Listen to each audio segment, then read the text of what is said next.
दोस्तों एक 16 साल की लड़की के साथ उसका चाचा अचानक उसके साथ गंदी हरकत करने लगता है। वो लड़की बोलती है, चाचा मुझे छोड़ो, ये तुम क्या कर रहे हो। लेकिन उसका चाचा नहीं मानता है और अपनी भतीजी के साथ ही गलत संबंध बनाने लगता है। उसके साथ लगभग 1 घंटे तक गलत तरीके से संबंध बनाता है। लड़की चीखती है, चिल्लाती है, लेकिन उसके चाचा को दया नहीं आता है। 1 घंटे तक संबंध बनाने के बाद फिर वह वहां से चला जाता है और जो लड़की है वो बेड पर ही लेटी रहती है। पर दोस्तों आप सोच रहे होंगे कि चाचा अपने भतीजी के साथ इतना गंदा काम कैसे कर सकता है। जब पूरी कहानी जानेंगे तो आपके पैर तले जमीन खिसक जाएगी। फिर दोस्तों यह पारिवारिक घटना है और आपके परिवार में ऐसी घटना न घट सके, इस वजह से इस घटना को लेकर मैं आया हूँ और इस घटना को सुनकर आप सतर्क और जागरूक हो सके। तो चलिए जानते हैं डिटेल में इस घटना के पीछे की पूरी सच्चाई क्या है। नमस्कार दोस्तों, मैं हूं संतोष, आप सभी का स्वागत करता हूं अपने इस यूट्यूब चैनल में। दोस्तों आज की सच्ची घटना रिश्तों को संसार करने वाली घटना है। इस घटना की मैं बात करने वाला हूं। यह घटना बिहार राज्य की है। बिहार राज्य में एक जिला है सिवान, वहीं पर एक परिवार होता है। उस परिवार में 2 भाई होते हैं। दोनों भाई की शादी हो चुकी थी, दोनों की पत्नियां थीं। बड़े भाई का नाम मनोज और छोटे भाई का नाम महेश था। जो बड़ा भाई मनोज होता है उसके 2 बच्चे होते हैं। एक 16 साल की बेटी जिसका नाम पूजा होता है, जो 10वीं क्लास में पढ़ रही थी, और एक छोटा भाई जिसका नाम हंस होता है, उसका उम्र लगभग 12 साल था और बेटी की उम्र 16 साल था। जो छोटा भाई मनोज का होता है महेश, महेश की शादी हुई थी लेकिन उसका कोई भी बच्चा अभी नहीं हुआ था, बच्चा नहीं हो रहा था। दोनों भाई बहुत ही खुशीपूर्वक रह रहे थे। दोनों का मकान अलग अलग बन चुका था, दोनों अलग अलग रह रहे थे, लेकिन प्रेम संबंध चल रहा था। जो मनोज है मेहनत मजदूरी करके अपने परिवार का भरण पोषण करता था। मनोज का जो छोटा भाई है महेश, वह सब्जी का दुकान लगाता था, सब्जी बेचा करता था ठेले पे, और सब्जी बेचकर अपने परिवार को जिला खिला रहा था। अब कई साल बीत जाते हैं लेकिन महेश का कोई भी बच्चा पैदा नहीं होता, उसकी पत्नी प्रेग्नेंट नहीं हो पाती है। इस बात को लेकर जो मनोज की पत्नी है वो अपनी देवरानी को बार बार ताना मारा करती थी। वो बोला करती थी कि तुम्हारे अंदर ही कमी है, इसी वजह से हमारे देवर का बच्चा पैदा नहीं हो रहा है। तुम माँ नहीं बन पा रही हो, मेरा देवर पिता नहीं बन पा रहा है। इसी बात को लेकर हमेशा मनोज की पत्नी और उसकी देवरानी में बार बार टुन मुन लड़ाई झगड़े होते रहते थे। और ये बात जब सुनता था महेश तो उसको भी गुस्सा लगता था कि मेरी भाभी हम लोगों को बार बार ताना मार रही है। अब दोस्तों इसी वजह से दोनों भाइयों के बीच बहुत ही टकरार होता है, हमेशा लड़ाई झगड़े होते रहते हैं। अब एक दिन जो महेश है वह अपने बड़े भाई के घर पर जाता है। उसके घर पर उसके जो कि बड़े भाई की लड़की यानी उसकी भतीजी पूजा रहती है। पूजा उस दिन पढ़ने नहीं गई थी। अब उसके साथ कुछ बैड टच करने लगता है। अब उसकी भतीजी बोलती, चाचू चाचू ये क्या कर रहे हो। तो उसका चाचा बोलता है, कुछ नहीं बेटी, बस उसी तरह। अब उसकी जो भतीजी है वो कभी सोची नहीं थी जो उसका चाचा उसके साथ इतना गलत कदम उठा सकता है। एक दिन ऐसे हुआ, फिर 2 दिन के बाद फिर उसके घर पहुंचता है मौका देखकर, और उसका चाचा महेश पूजा के साथ कुछ गंदी हरकत बैड टच करने लगता है। पूजा मना करती है लेकिन वो नहीं मानता है और अकेले पाकर उसके साथ जोर जबरदस्ती करने लगता है, उसके साथ संबंध बनाने लगता है। वो चीखती है, चिल्लाती है। उसी वक्त उसका छोटा भाई हंस आ जाता है। जैसे वह देखता है वैसे ही उसका जो चाचा है हंस को पकड़ लेता है और बेल्ट निकालकर उसको मारने लगता है और बोलता है, अगर तुम दोनों अपने मम्मी पापा से कहोगे तो हम तुम दोनों को जान से मार देंगे, तुम्हारे माँ बाप कुछ भी नहीं कर पाएंगे। इस तरह से डराता है, धमकाता है अपने भतीजे और अपनी भतीजी को। दोनों डर जाते हैं। उसके बाद वह जो मनोज का छोटा भाई महेश है अपने घर पर आ जाता है। दोनों इतने डरे हुए थे कि वो अपने माँ बाप से नहीं कह पाते हैं। जब लगभग 5 दिन बीत जाते हैं तो महेश को लगता है कि दोनों डर गए हैं और अपने माँ बाप से कुछ कहे नहीं है, इसी वजह से कोई शिकायत नहीं आया है। लगभग 1 हफ्ते बीत जाता है। 1 हफ्ते के बाद पुनः महेश फिर मनोज के घर पर जाता है और मौका देखकर पूजा के साथ फिर जोर जबरदस्ती करने लगता है। कहता है अगर तुम कहोगी तो मैं तुम्हें और तुम्हारे भाई को भी जान से मार दूंगा। इस वजह से पूजा कुछ कर नहीं पाती है।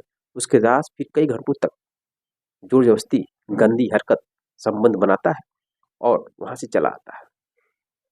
अब एक दिन फिर वह उसके घर पर जाता है और उसके साथ जैसे ही छेड़खानी करता है वैसे हंस फिर कहीं से आ जाता है। जैसे हंस को देखता है तो हंस चीखने चिल्लाने लगता है, गाली देने लगता है। तुरंत उसका चाचा हंस का मुंह बंद कर देता है और बेल्ट निकाल कर उसको मारने पीटने लगता है, डराने धमकाने लगता है। ऐसा करने के बाद पुनः जो महेश अपने घर पर चला आता है। अब एक दिन जो मनोज है, मनोज की पत्नी अपने बेटे हंस को नहला रही थी। देखती है कि उसके कमर पर, पीठ पर बेल्ट के निशान है।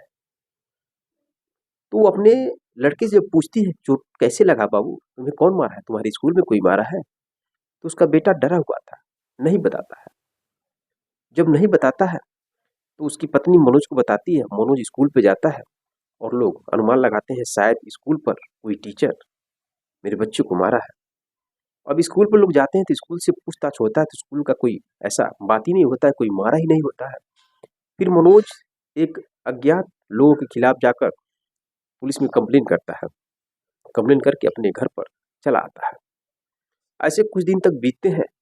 अब इधर जो महेश है फिर मनोज के घर पर जाता है और मौका देखकर अपनी भतीजी के साथ गलत संबंध बनाने लगता है।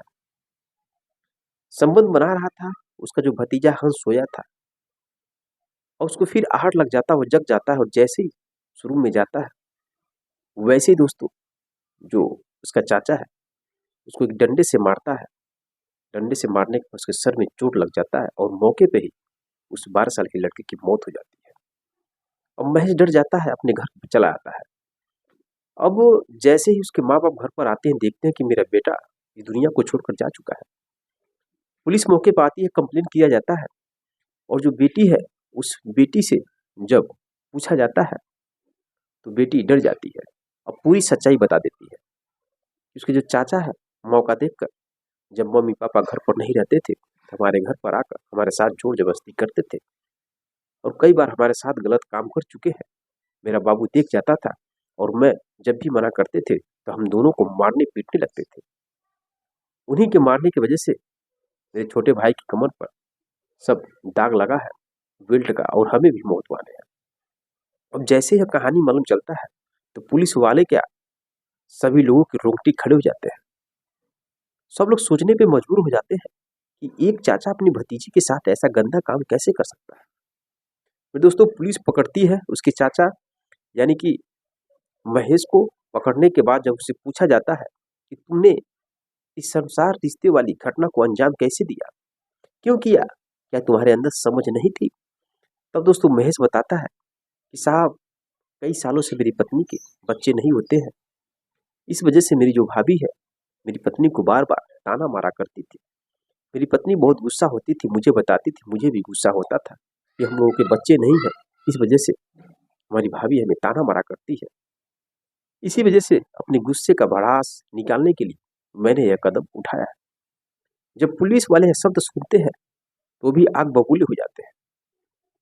सोचने में मजबूर हो जाते हैं कि इतनी सी बात के लिए एक व्यक्ति रिश्तों को शर्मसार करने वाली घटना को अंजाम कैसे दे सकता है। तो मेरे दोस्तों यह रही कहानी। पुलिस उसे पकड़ती है, जेल में बंद कर देती है, कोर्ट में पेश किया जाता है चार्जशीट लगाकर और उसे आजीवन कारावास की सजा दिया जाता है। दोस्तों यह रही कहानी। मेरे दोस्तों अगर उसको बच्चा नहीं पैदा हो रहा था तो कोई और उपाय करना चाहिए था, लेकिन इस तरह से नहीं करने चाहिए था। उसका खुद चाचा ही अपने भतीजे के साथ ऐसा काम करके समाज में एक बहुत बड़ा बुराइयों को फैला दिया। दोस्तों इस कहानी के माध्यम से आपको क्या सीख मिला? इस कहानी के माध्यम से मैं आपको बस सतर्क और जागरूक करने के लिए सच्ची कहानी घटना सुनाया हूँ। लोग अंदर ही सुरक्षित नहीं है, बाहर कैसे सुरक्षित हो पाएंगे? इस वजह से अगर आप अपने बच्चों को छोड़कर कहीं कमा रहे हैं, कहीं जा रहे हैं, अपने बच्चों को जरूर ध्यान दीजिए। आपका बच्चा क्या कर रहा है, आपके बच्चे के साथ कोई कुछ ऐसा गलत काम तो नहीं कर रहा है।